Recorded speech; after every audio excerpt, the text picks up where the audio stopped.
एक बादशाह ला वलद था। जब उसकी मौत का वक्त नजदीक आया तो उसने वसीयत की कि मेरी मौत के दूसरे दिन जो शख्स सबसे पहले शहर में दाखिल हो, मेरी जगह उसे बादशाह बना दिया जाए। खुदा की कुदरत का तमाशा देखिए कि दूसरे दिन जो शख्स सबसे पहले शहर में दाखिल हुआ वो एक फकीर था जिसकी सारी जिंदगी दर दर भीख मांगते और अपनी गुड्डी में पैबंद पर पैबंद लगाने में गुजरी थी। अमीरों वजीरों ने बादशाह की वसीयत के मुताबिक इसे बादशाह बना दिया और वो ताजो तख्त और खजानों का मालिक बनकर बहुत शान से जिंदगी गुजारने लगा। कायदा है कि हासिद और कमजर्फ लोग किसी को आराम में देखकर अंगारों पर लौटने लगते हैं। इस फकीर के साथ भी यही हुआ जो अब बादशाह बन गया था।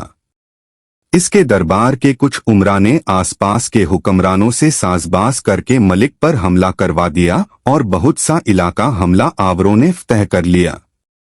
इस हादिसे की वजह से फकीर बादशाह बहुत अफसुर्दा रहने लगा।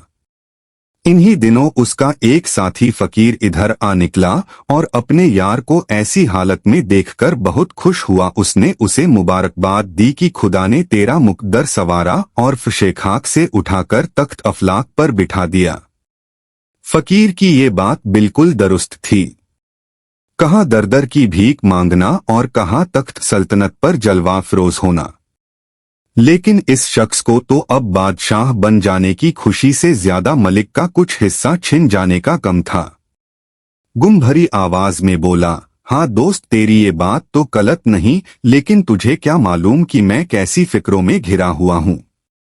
तुझे तो सिर्फ अपनी 2 रोटियों की फिक्र हो गई, लेकिन मुझे सारी रियाया की फिक्र है।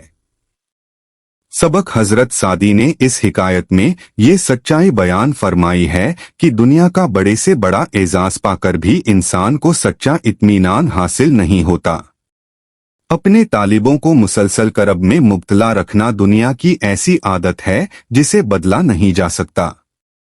अगर कोई शख्स इस बात का तालिब है कि उसे सच्ची राहत और हकीकी इत्मीनान नसीब हो तो उसे चाहिए दुनिया की हवस तर्क करके कनात इख्तियार करे।